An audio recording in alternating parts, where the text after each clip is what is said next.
उपाय बहुत हैं। बेल के पत्तों पे, तीनों पत्रों पर श्री लिखकर भगवान भोलेनाथ के ऊपर चढ़ाइए, बहुत ज्यादा तत्काल फायदा मिलेगा।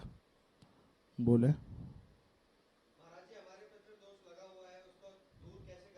एक एक प्रश्न 10 बार पूछ लेते हैं।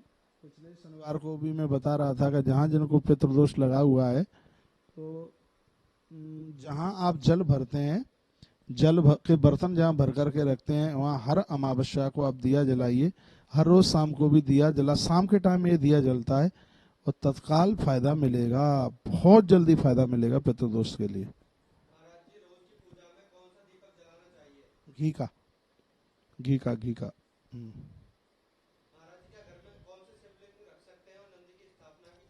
भगवान नर्मदेश्वर रख सकते हैं। और देखिए, गृहस्थ के लिए मंदिर में से पंचायतन की जरूरत है। आपके घर में बिल्कुल ये जरूरी नहीं है कि कार्तिक होने चाहिए, कि नंदीश्वर होने चाहिए। हाँ, ये जरूरी है कि भगवान शंकर की पिंडी होनी चाहिए। बोलिए।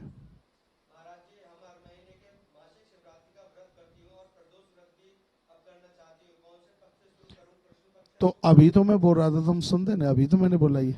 हाँ। हाँ, तो मैंने अभी बोल दिया ना कि माघ का महीना चल रहा है और इसमें आप कर सकते हैं शुरू। महाराज जी, सोमवार का व्रत 3 साल हो जाएगा, सावन में उद्यापन कब बताने की आप कृपा करें। आप आश्रम के नंबर पर मुझसे बात कर लेना। मैं थोड़ा, अभी तो मुझे ये भी नहीं पता है कि सावन कितनी तारीख से आरंभ हो रहा है, और फिर मैं आपको बता दूंगा कि उसमें कौन सा सोमवार ठीक रहेगा। बोलिए।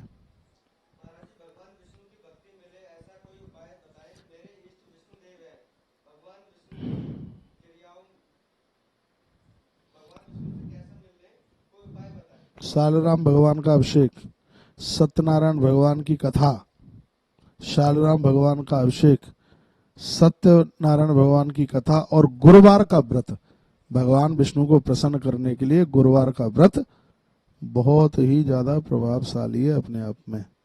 बोले आप। पथरी के लिए तो उपाय हमने बताया कि उज्जैन के पास चले जाइए, गांव रिलायता है। ना कोई काटा फांकी, ना कोई ऑपरेशन, आधी मिनट में पथरी पेट से बाहर आती है। वहाँ एक माता के ऊपर पास में सिद्धि है। एड्रेस हमसे लिख लेना।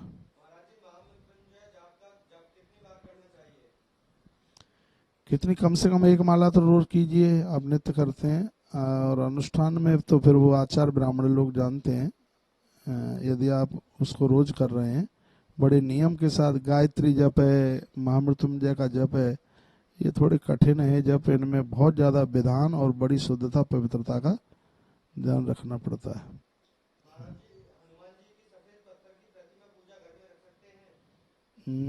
ये और भी किन्होंने भी प्रश्न किया था।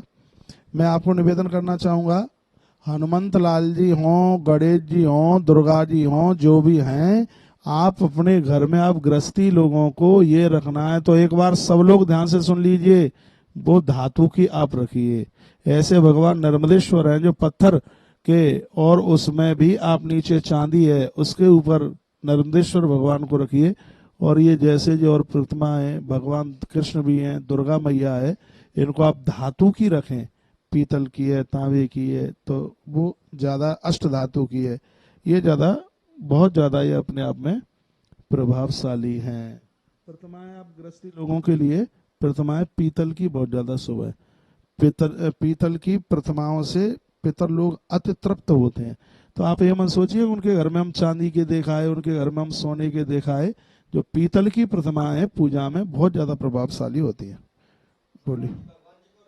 एक बार पूरी बात सुन लीजिए। पूजा के जो बर्तन है, पात्र हैं, वो तांबे के हों, चांदी के हों, और जो प्रतिमा है वो पीतल की हों, अष्ट धातु की हों, तो वह अपने आप में ज्यादा प्रभावी है। देखिए, हमारे इस मंदिर में एक बार कैमरा लगा सकते हैं, देखना हमारे इस मंदिर को एक बार आप देखिए।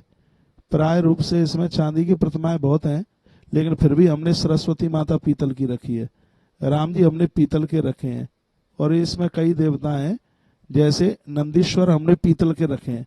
कोई हमने ऐसा पढ़ा होगा कहीं कि ये प्रतिमाएं, मंदिर में पीतल की प्रतिमाएं ज्यादा अपने आप में प्रभावशाली होती हैं।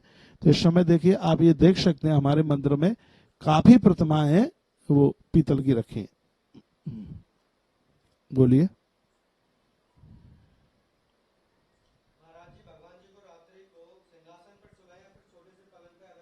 अच्छा, आप सिंहासन पर भी सुला सकते हैं, बिल्कुल भी सुला सकते हैं, आप सिंहासन पर बिल्कुल सुला सकते हैं, 1% भी कोई दोष नहीं है। बोलिए।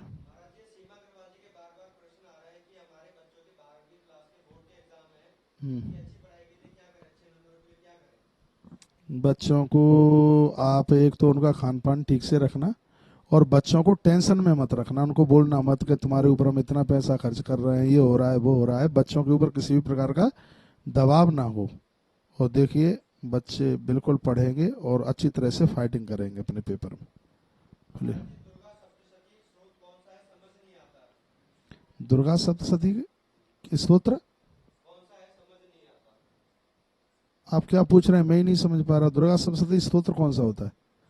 उसमें तो कई स्तोत्र हैं, अरगला स्तोत्र है, उसमें कीलक है, कवच है, उसमें सिद्ध कुंज का स्तोत्र है। अब आप क्या पूछना चाह रहे हैं? सिद्ध कुंज का स्तोत्र है उसमें। अगला प्रश्न कीजिए। एक प्रश्न है इसमें, प्रश्न है महाराज जी, क्या घर में छोटा शिवलिंग रख सकते हैं? बिल्कुल रख सकते हो। क्या नंदी की स्थापना जरूरी है? या अभी भाई सुमित ने पूछा ही था।